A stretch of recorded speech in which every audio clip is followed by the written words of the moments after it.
Assalamualaikum warahmatullahi wabarakatuh. Perkenalkan, nama anda Rafdi Onizal dan baik, kami akan menjelaskan tugas pengadoptasi tentang jurnal penyesuaian. Jurnal penyesuaian. Pengertian jurnal penyesuaian. Jurnal penyesuaian adalah jurnal yang digunakan untuk menyesuaikan akun real dan akun nominal agar menunjukkan kondisi sebenarnya. Jurnal penyesuaian disusun pada akhir periode dengan menggunakan data keuangan dari neraca saldo. Mengapa ada penyesuaian? 1. Asumsi periodisasi mengasumsikan bahwa masa hidup entitas itu dapat dibagi ke dalam periode tertentu seperti bulanan, 3 bulanan, atau tahunan. 2. Prinsip pendapatan menyebutkan bahwa pendapatan harus diakui dalam accounting periode di mana pendapatan itu telah tuntas periode atau admit. Untuk perusahaan jasa, pendapatan biasa dikatakan tuntas apabila jasa telah selesai atau tuntas diberikan. 3. Prinsip matching konsep atau kadang disebut matching choice again revenue adalah konsep yang menyatakan bahwa biaya bayar yang terjadi sehubungan dengan perolehan pendapatan. 4. Accrual basis asumsi accrual sejalan dengan prinsip pengakuan pendapat dan prinsip matching. Adapun proses penyesuaian. 1. Replacement dapat berupa beban dibayar muka dan dapat berupa pendapatan diterima di muka. 2.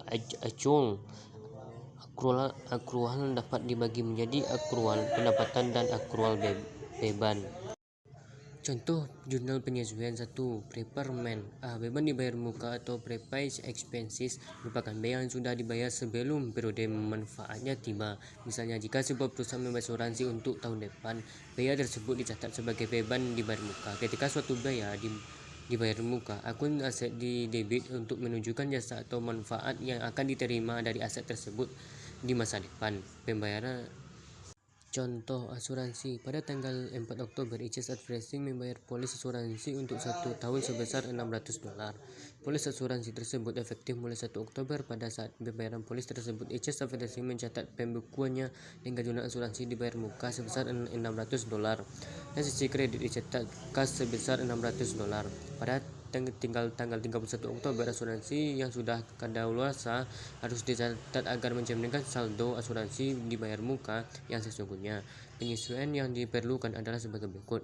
Tanggal 31 Oktober, nama akunnya beban asuransi termasuk ke debit 50 dan asuransi dibayar muka termasuk ke kredit 50. Perlengkapan. Pada tanggal 5 Oktober, HS Advertising membeli perlengkapan iklan seharga $2.500. Maka pada saat membeli akan dicatat jurnalnya perlengkapan iklan di debit sebesar $2.500 dan kas di sisi kredit sebesar $2.500. Saldo yang tercantum di neraca saldo perlengkapan iklan adalah sebesar $2.500. Pada tanggal 31 Oktober, ternyata saat dihitung fisiknya, perlengkapan hanya tersisa sebesar $1.000. Jadi, biaya perlengkapan yang telah digunakan adalah sebesar $1.500.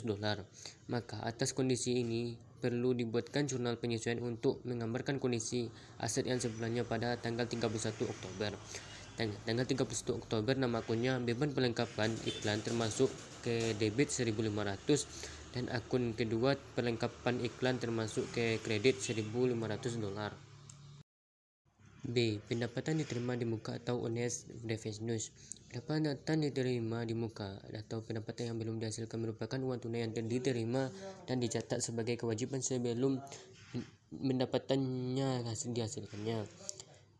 Maskapai penerbangan seperti Garuda, Lion Air, dan Air Asia mencatat penjualan tiket pesawat sebagai pendapatan diterima di muka. Ini disebabkan karena uang yang mereka terima dari penjualan tiket belum dapat diakui sebagai pendapatan karena jasa penerbangan belum mereka berikan. Hasil penjualan tiket baru diakui dengan pendapatan ketika jasa penerbangan telah diberikan. Contoh, pada tanggal 2 Oktober, HS Advertising menerima kas sebesar $1.200 dari pelanggan untuk jasa iklan yang diharapkan selesai pada tanggal 31 Oktober. Saat menerima kas tersebut, perusahaan telah mencatat kas atau debit dan pendapatan diterima di muka atau kredit. Analisis lebih lanjut menunjukkan bahwa pekerjaan atas pesanan tersebut telah selesai 35%. dengan nilai $400 di bulan Oktober.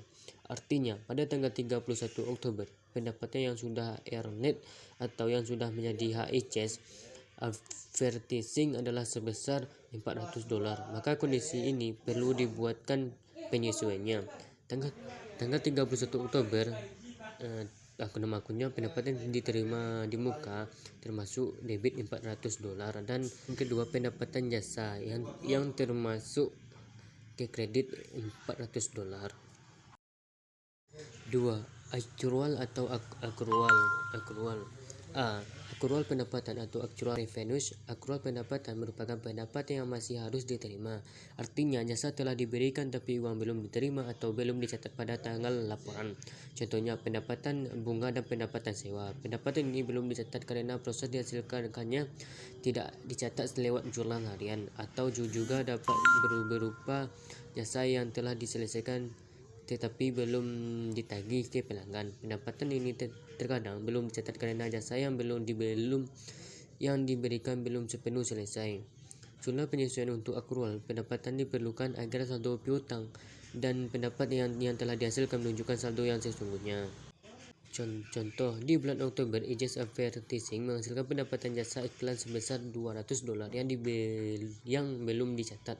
Jurnal penyesuaian yang diperlukan adalah tanggal 31 Oktober, nama akunnya piutang usaha termasuk debit $200 dan nama akun itu pendapatannya jasa yang termasuk ke kredit $200.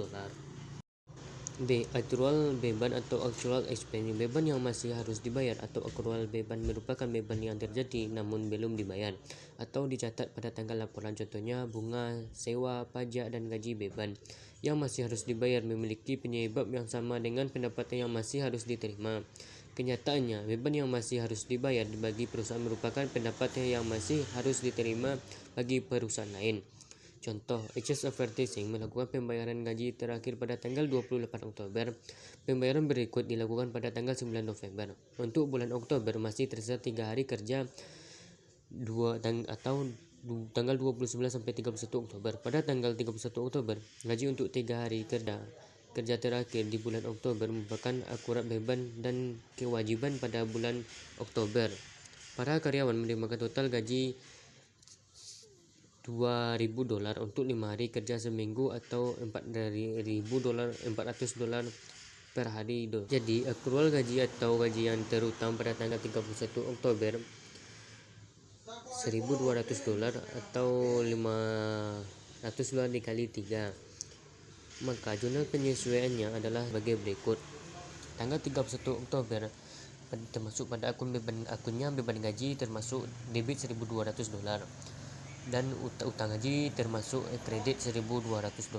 Saat gaji dibayarkan pada tanggal 9 November, total gaji sebesar $4.000 atau 10 hari dikali $400.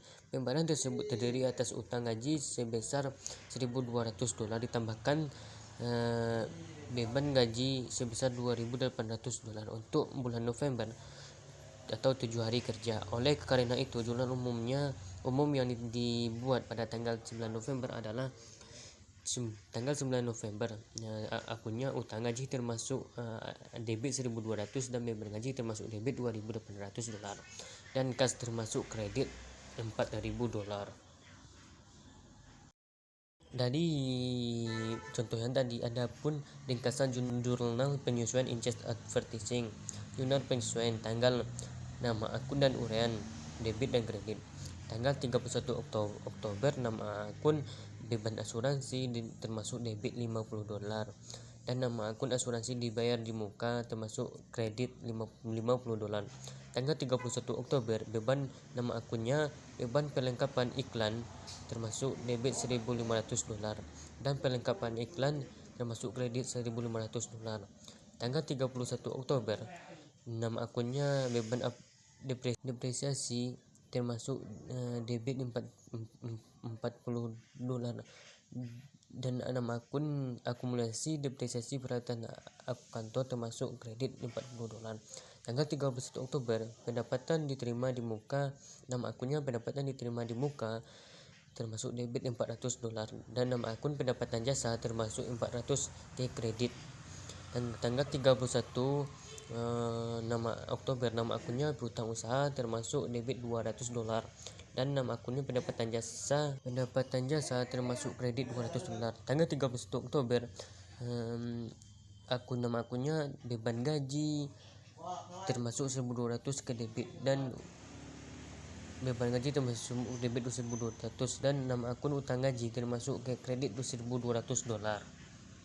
Sekian dari kami, kalau ada kesalahan kami mohon maaf.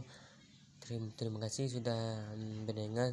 Kami ucapkan Assalamualaikum warahmatullahi wabarakatuh.